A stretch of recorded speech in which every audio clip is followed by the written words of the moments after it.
বিসমিল্লাহিররহমানিররহিম। উপস্থিত ভাইয়েরা, বোনেরা, আজকে সিলেটের বিভাগীয় কর্মী সমাবেশ সমাবেশের প্রস্তুতি আয়োজন করেছে অ্যাডভোকেট সালেহ। অ্যাডভোকেট সালেহকে নতুন করে পরিচয় কি করিয়ে দিতে হবে? অ্যাডভোকেট সালেহ আপনাদের সামনে আছে। অ্যাডভোকেট সালেহ আমার সন্তান।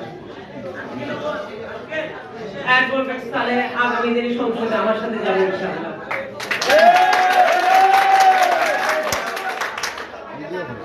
আজকে সিলেটের পূর্ণভূমি তীর্থস্থান, এখান থেকে আমি আপনাদের দোয়া নিয়ে পথ চলা শুরু করছি আমার সন্তান এরিক এরশাদকে পাশে নিয়ে।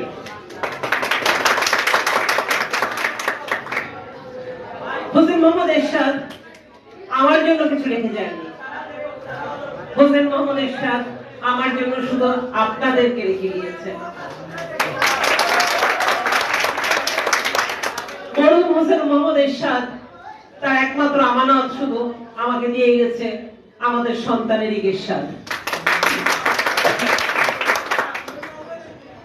এরিক এরশাদ একমাত্র উত্তরাধিকারী জাতীয় পার্টির।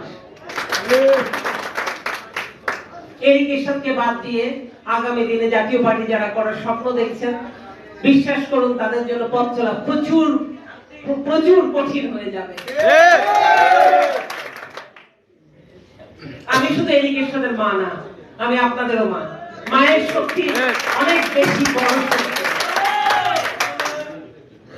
আজকে আমি আমার মালিকের নির্দেশে এখানে এসেছি। আমার আল্লাহ, আমার স্রষ্টা আজকে উনি ওনার নির্দেশ নিয়ে আমাকে এখানে পাঠিয়েছে এবং আজান পড়তেছে, নামাজের সময় হয়ে আসছে।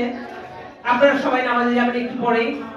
আমি এই সময়টা বলতে চাই আপনাদেরকে, এরিকের সাথে জীবন যারা কঠিন করে দিয়েছে, বিশ্বাস করেন আল্লাহর কসম তাদের জীবন আমি আরো কঠিন করে দিব। আমার একমাত্র শক্তি হচ্ছে আপনারা। আপনাদেরকে সাথে নিয়ে এই জাতীয় পার্টি পুনর্গঠন প্রক্রিয়া আমি ডাক দিয়েছি।